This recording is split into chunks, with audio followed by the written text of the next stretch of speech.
Nowadays, everyone is investing in mutual funds through SIPs. People are building wealth, creating portfolios, and planning for the future. But very few people actually have a plan for the next step, how to take money out of these investments efficiently. Because investing is just one side of the story.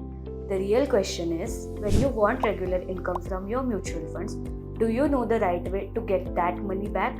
That's where most people get confused between SWP and IDCW.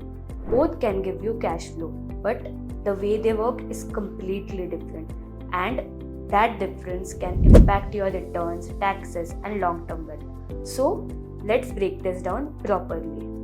First, understand mutual fund units and NAV. Before understanding SWP and IDCW, we need one basic concept.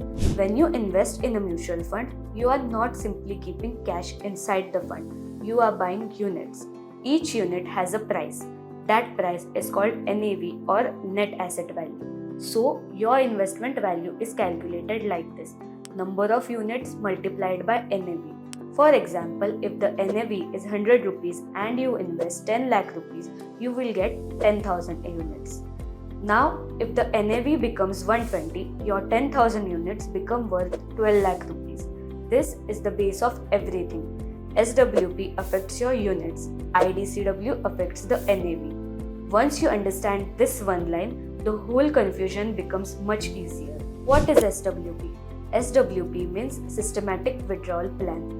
In simple words, SWP is a facility where you invest in a mutual fund, usually in the growth option, and then withdraw a fixed amount regularly. For example, you invest 10 lakh rupees and set an SWP of 20,000 rupees per month. Now, how does the fund give you this 20,000? It sells a small number of your units.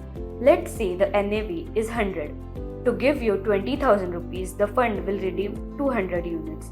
If next month the NAV is 125, then to give you 20,000 rupees, fewer units will be sold. If the NAV falls to 80, then more units will be sold. So in SWP, your unit count reduces over time, but your NAV may increase or decrease depending on the market performance. This is why some investors feel uncomfortable with SWP. They see units reducing and think their capital is being destroyed, but that is not the truth always. What matters is not only units, what matters is total value, units multiplied by NAV. What is IDCW? IDCW means Income Distribution cum Capital Withdrawal. Earlier, this was commonly called the dividend option. In IDCW, you don't set a fixed withdrawal like SWP. Instead, the fund house declares a payout.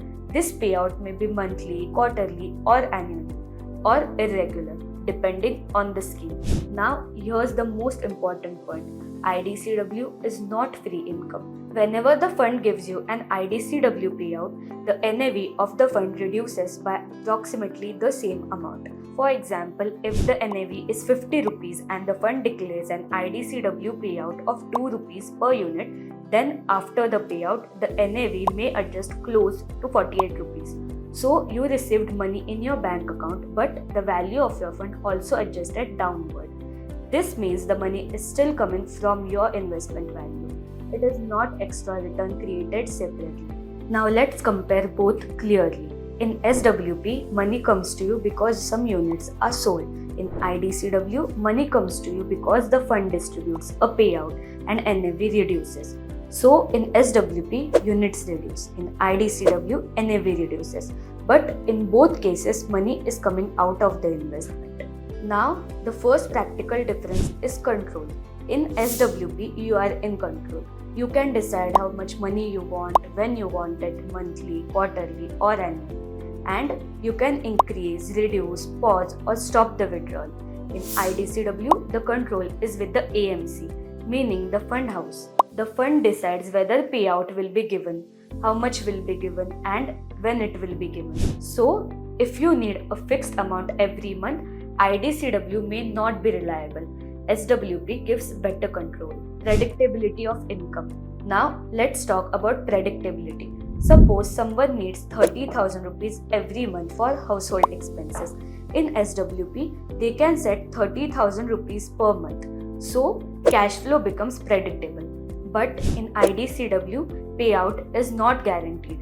The fund may give a payout this month, reduce it next month, or skip it depending on market conditions and distributable surplus.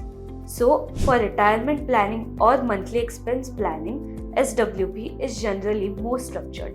IDCW is more uncertain. Taxation. Now comes the most important part, taxation. This is where the difference becomes very important. In SWP, because you are redeeming mutual fund units, tax is calculated as capital gains. But tax is not on the full withdrawal. Tax is only on the gain portion. For example, suppose you withdraw 20,000 rupees through SWP. Out of this, maybe 15,000 is your own invested capital and 5,000 is gain. Tax applies only on the 5,000 gain. If it is an equity mutual fund and the holding period is long-term capital gains tax is applicable. Now in IDCW, taxation is different. Whatever payout you receive is added to your total income. It is taxed according to your income tax slab. So if your slab is low, IDCW may not hurt much. But if you are in a high tax slab, say 20% or 30%, then IDCW can become tax inefficient. This is why SWP is usually preferred for people in higher tax brackets. The real comparison is not only SWP versus IDCW. The real comparison is capital gains taxation versus slab taxation. Let's take a simple example. Suppose you receive 1 lakh rupees in a year. In IDCW, the full 1 lakh rupees is added to your income. If you are in 30% slab, tax can be around 30,000 rupees, ignoring surcharge and cess for simplicity. But in SWP, the full 1 lakh may not be taxable. Only the gain portion is taxable. So, if out of 1 lakh only 30,000 is the gain, then tax applies only on 30,000. This is why post-tax returns can be very different even when cash flows look similar. Another point to understand is TDS. In IDCW, TDS can be deducted if payout crosses certain limits.